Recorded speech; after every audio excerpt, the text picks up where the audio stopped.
suka dukanya tadi ya kita kadang-kadang menjadi tempat sampah. Itu tempat sampah, sumpah serampahnya masyarakat. Itu DPR nggak kerja, DPR nggak kerja. Setahu saya gaji pokok itu sekitar 18 juta. Ya ada tunjangan transportasi, terus perumahan. Jadi kalau anggota itu kalau nggak salah itu sekitar 30-an lah, itu 30 lebih ya. Itu anggota ya, anggota itu. Usul pimpinan gimana? Usul pimpinan sama, gaji itu kan kita kan anggota ya, cuma diberi tugas menjadi pimpinan atau ketua, itu sama gajinya 18. Itu ada biaya apa, kalau di pimpinan ada biaya operasional itu enggak banyak juga, sekitar 12 dipotong pajak ya, bisa berapa itu? Kurang lebih segitu. Baiklah, kali ini kita kedatangan tamu yang cukup istimewa sekali. Langsung saja kita sapa beliau, Pak Juli Eko Prasetyo, Ketua DPRD Kabupaten Seruyan. Bagaimana kabarnya Pak Ketua? Alhamdulillah, kabar baik. Assalamualaikum warahmatullahi wabarakatuh. Selamat malam, salam sejahtera untuk kita sekalian. Om Swastiastu, Namo Buddhaya, salam kebajikan, rahayu. Tapi selamat lingun nalatai, salam sahujud karena malempang. Adil katalino, baculamin kasulagabas, sengat kajubata, arus. Baiklah sahabat berita Seruyan, kali ini kita akan mengangkat sebuah tema yang cukup seksi ya, dimana tema kita kali ini yaitu apa enaknya jadi wakil rakyat atau DPR di Seruyan. Namun sebelum masuk ke tema tersebut, alangkah baiknya kita menanyakan dulu histori atau latar belakang, dari mana asal usulnya Pak Eko ini. Baik, bisa dijelaskan Pak Ketua? Ya, boleh. Terima kasih Mas Hendri menanyakan asal usul. Yang pasti asal usulnya dari Indonesia juga. Jadi perlu saya sampaikan ya malam ini bahwa saya lahir di Kota Magelang, Jawa Tengah. Ya, lahir di Jawa Tengah. 42 tahun yang lalu ya, tepatnya di bulan Juni juga. Juni gitu. Ya, bulan kalau di tempat kami yaitu bulan Bung Karno juga. Wah, gitu. Kayaknya nih pencinta atau penggemarnya Bung Karno. Ya, seperti itu. Jadi saya di Magelang. Magelang gitu. Ya. Terus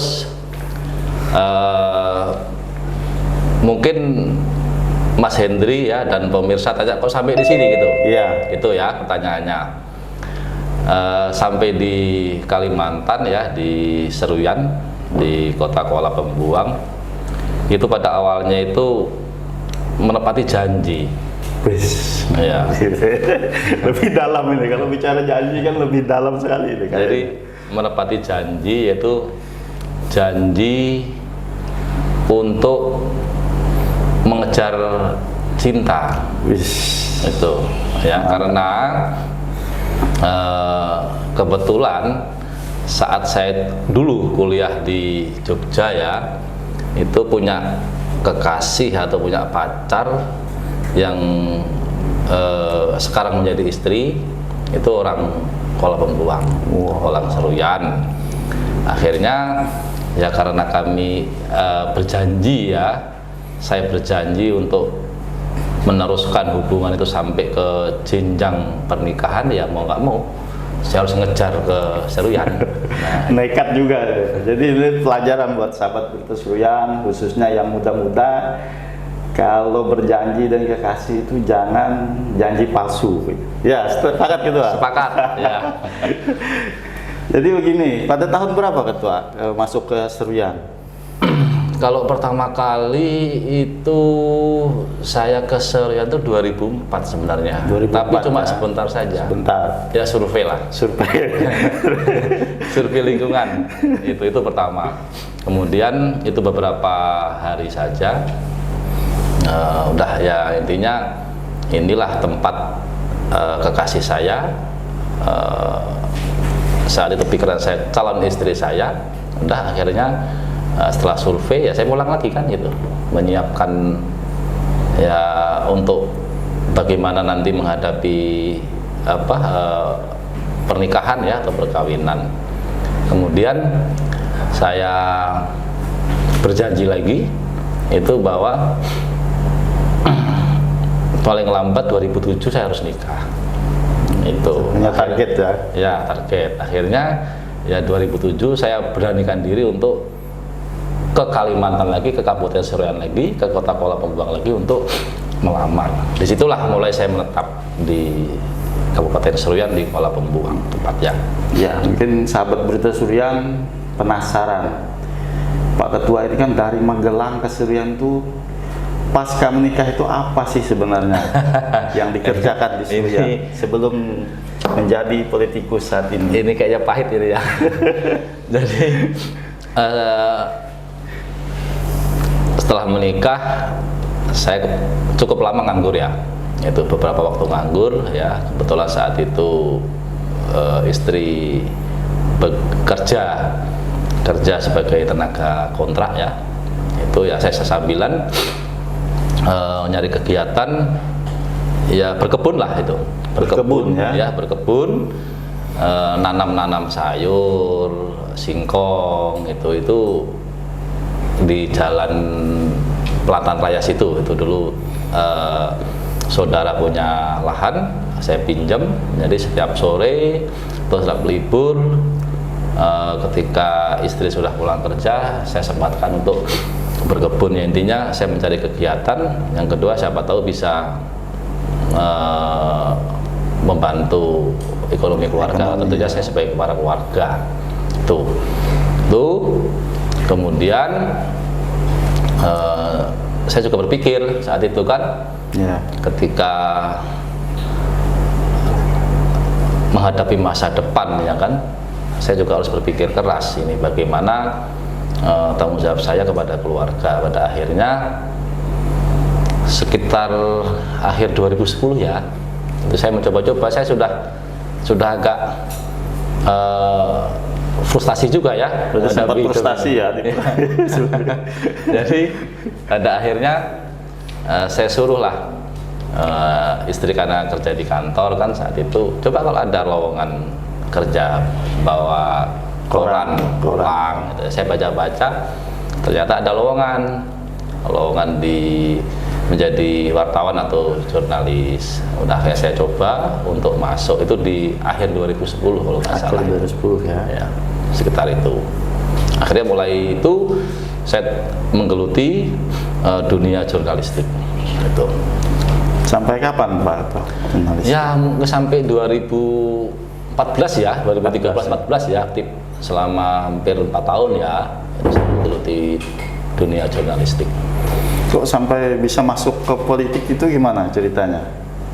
Apakah ada memang hobi atau instingnya memang sebelumnya sudah ada gitu kan? Atau mungkin kutukan?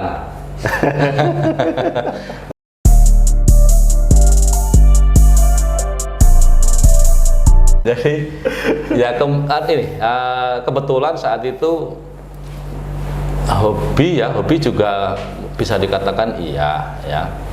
Terus mungkin lingkungan yang membentuk ya. Karena saat saya menjadi jurnalis juga saya banyak meliput di kantor DPR ya saat itu ya. Itu jadi mungkin lingkungan yang membuat saya tertarik itu akhirnya tuh. Ya, oke, sahabat Berita Seruyan, itu sekilas perjalanan karirnya Pak Ketua DPRD Kabupaten Seruyan. Saatnya kita masuk ke tema yang sudah kita bicarakan tadi.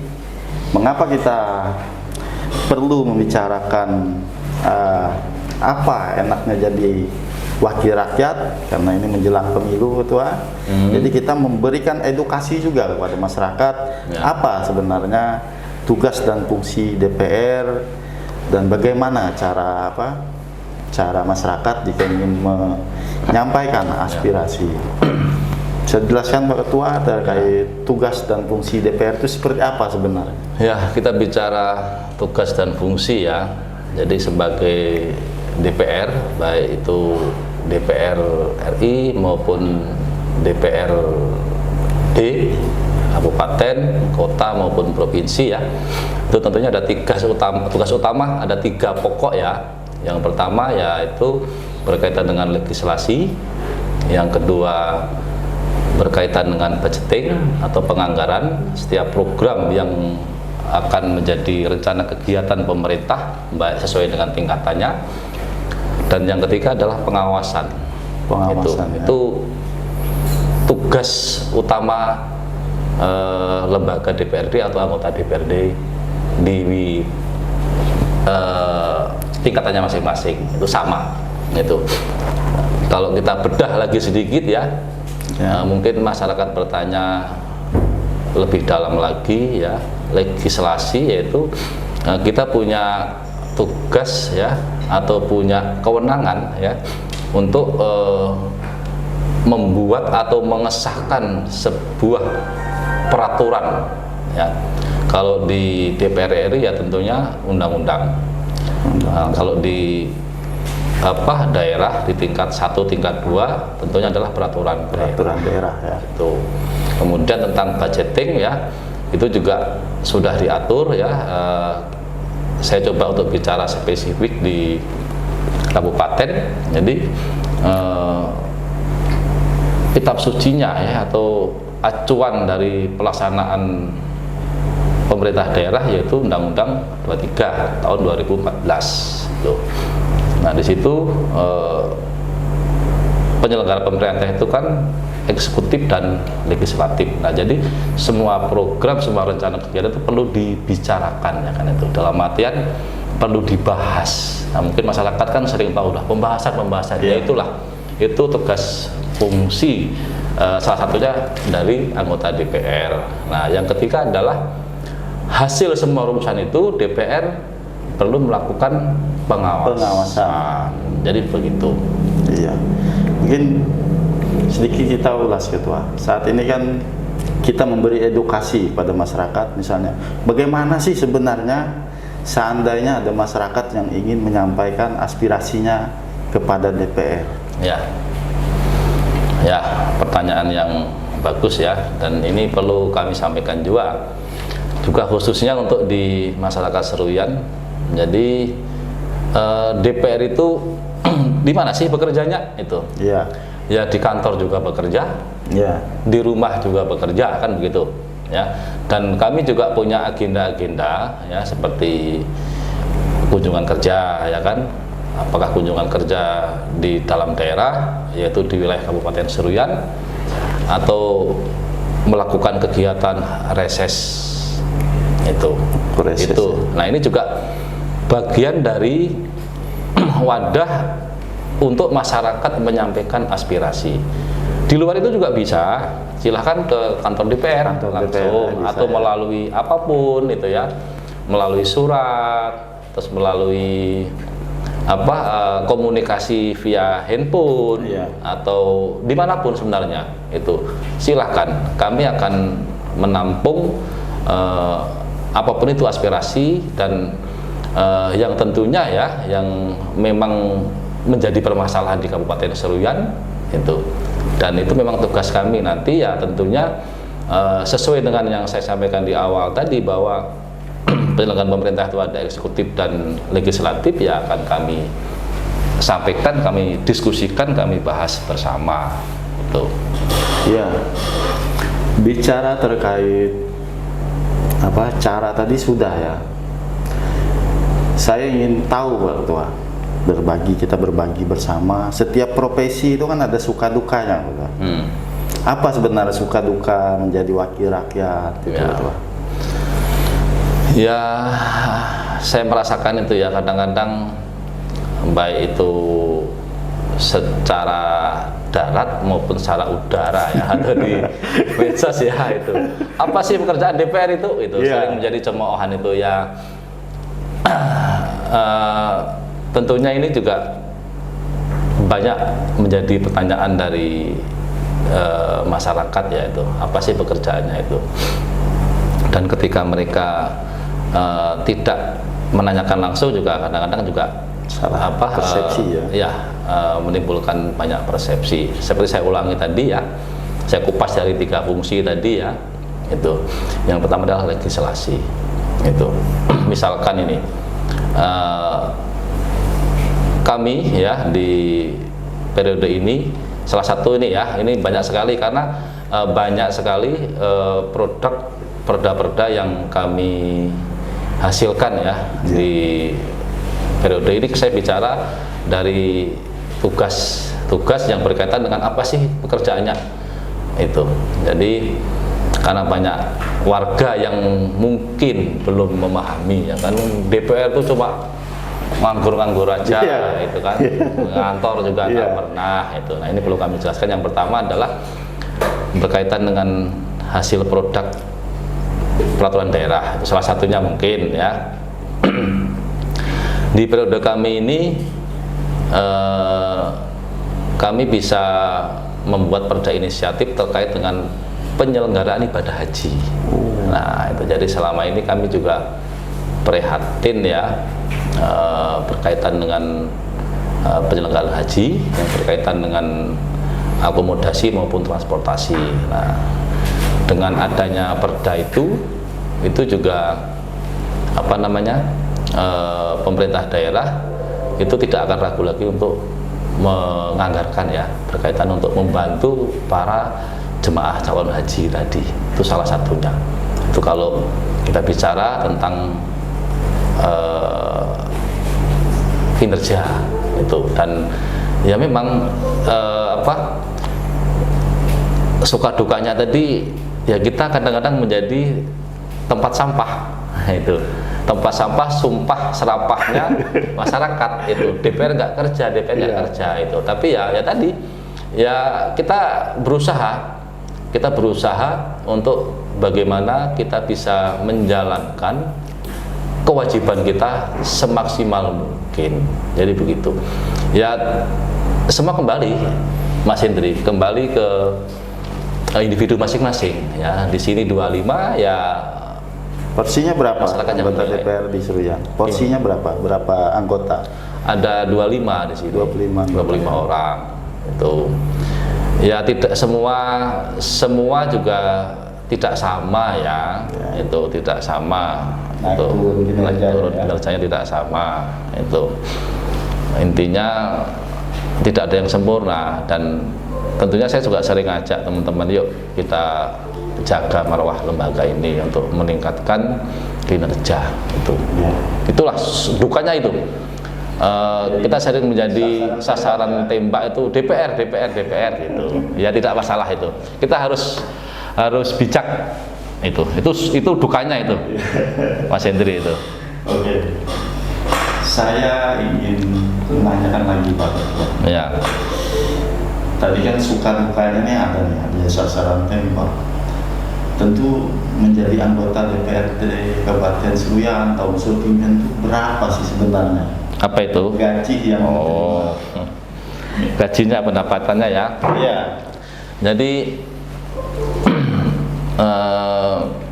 setahu saya gaji pokok itu ya, itu sekitar 18 juta. 18 juta. Ya ada tunjangan transportasi, terus perumahan. Jadi kalau anggota itu kalau nggak salah itu sekitar 30-an lah, itu 30 lebih ya itu. Itu anggota ya?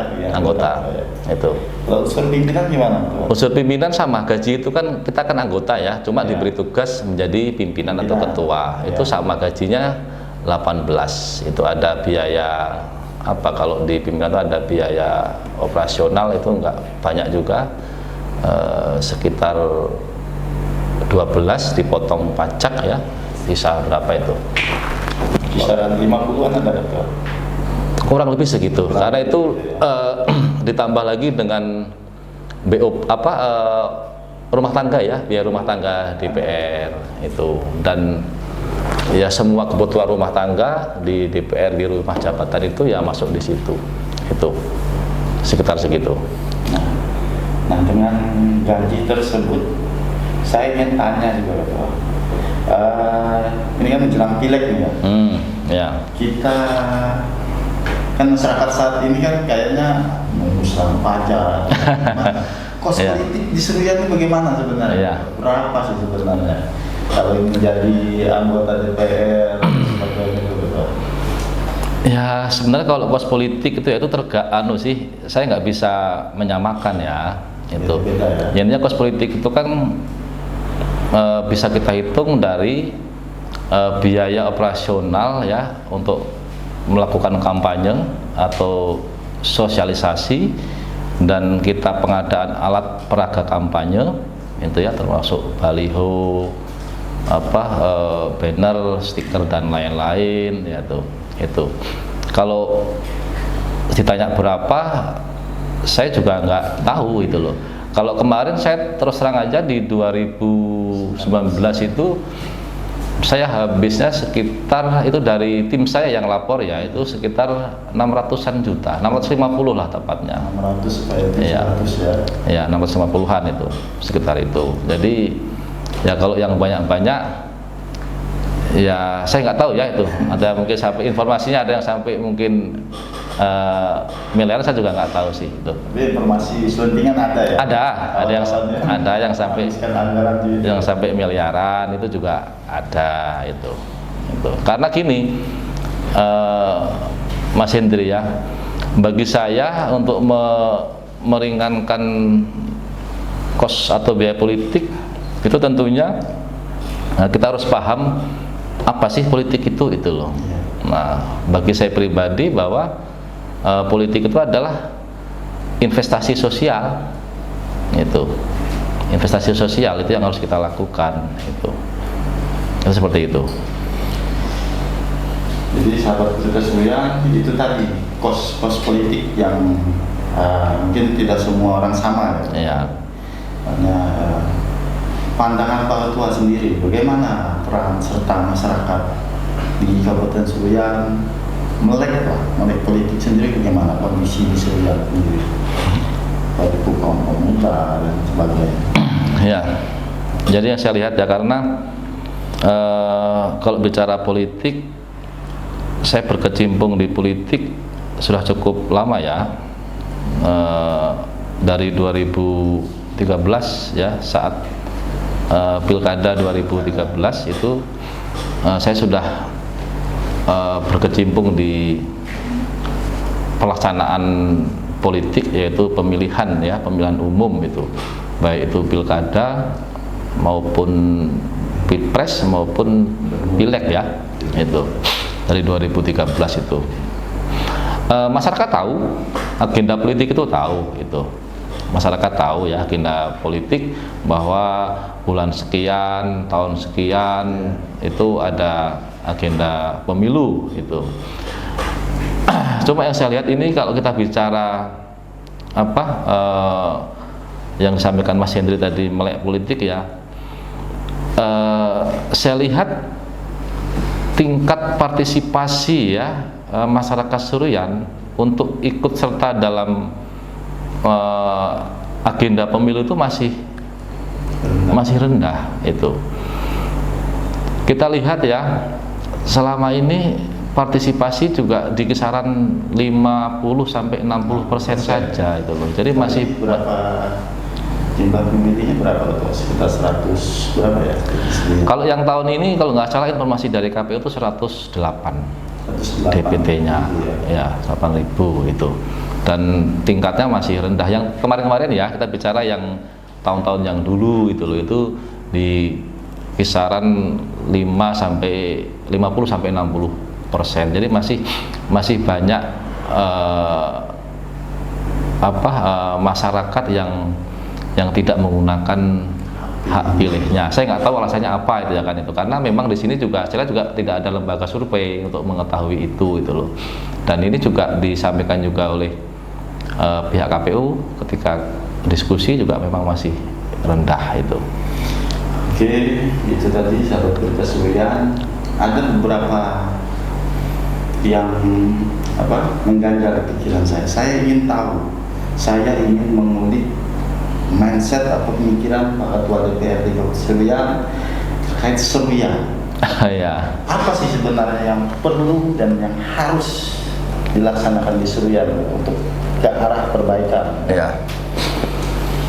Jadi kalau bicara Seruyan ya, tentunya kita bicara mulai dari Sungai Perlu ya, sampai desa yang paling ujung sana di Tumbang Manjul dan Suling Tambun, yaitu di Tanjung Paku itu wilayah Tumbang Manjul, Tumbang Magin itu di wilayah Suling Tambun, terus yang sebelah sini yang paling ujung di wilayah Tumbang Manjul atau di Seruyan Hulu itu adalah Butut Sapau ya, itu.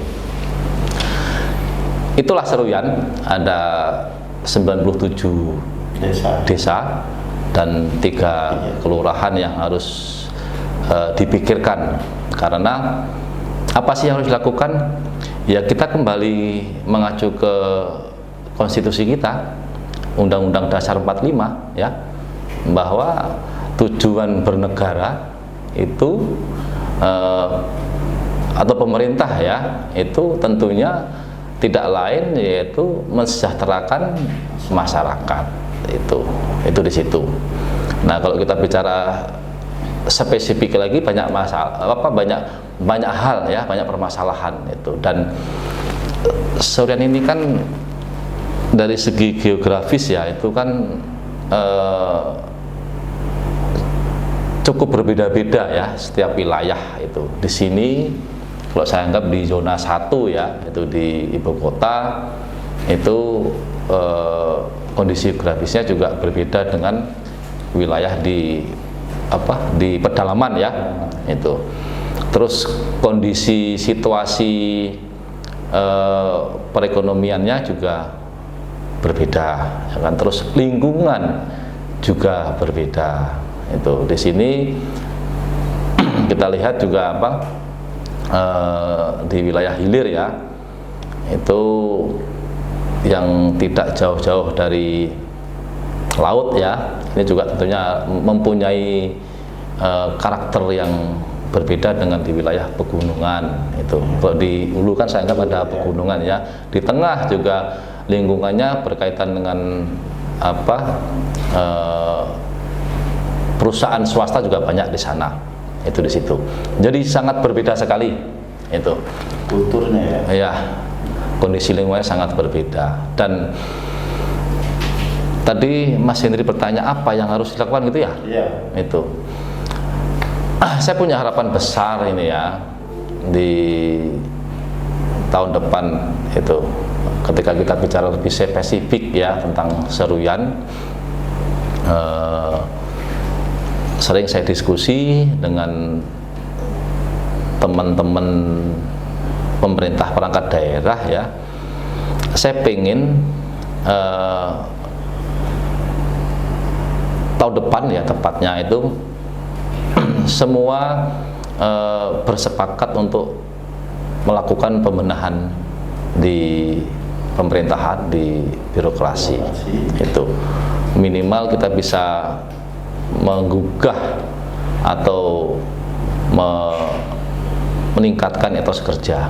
Jadi yang saya maksud itu peningkatan kualitas SDM itu dari semuanya itu. Karena gini Mas Hendri ya,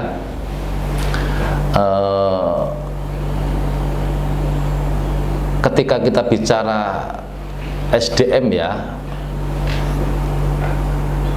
untuk pengelolaan daerah itu saya pikir semua tergantung dari situ itu ya. Ketika SDM-nya nggak mampu ya, nggak mampu menjalankan itu juga akan sangat susah. Saya sering bicara itu, saya sering sampaikan bahwa siapapun kepala daerahnya itu ketika pembantunya atau OPD itu satuan kerjanya itu tidak memahami ya, tidak memahami apa yang harus dilakukan, ini juga tidak akan maksimal hasilnya. Itu harapan saya nanti kepada Pak PJ ini ya, yang baru ini ya, beliau punya pemikiran, punya prinsip ya untuk pembenahan di dalam, minimal ya beliau bisa menjadi generator lah itu untuk melakukan pembenahan di birokrasi itu. Ya mudah-mudahan dia bisa menerapkan the right man on the right place, yaitu menempatkan orang sesuai dengan kemampuan dan keahliannya. Tuh. Ya, terima kasih Pak Ketua, waktunya sudah bersedia berdiskusi di ruangan ini. Ya, nanti kita akan bahas lagi lah tema-tema selanjutnya. Ya, saya tunggu. Oke, baiklah sahabat Berita Surya. Mudah-mudahan tayangan yang kita saksikan ini nantinya bisa bermanfaat untuk seluruh masyarakat Kabupaten Seruyan, buat memotivasi dan perbaikan untuk Seruyan ke depan. Salam Berita Surya.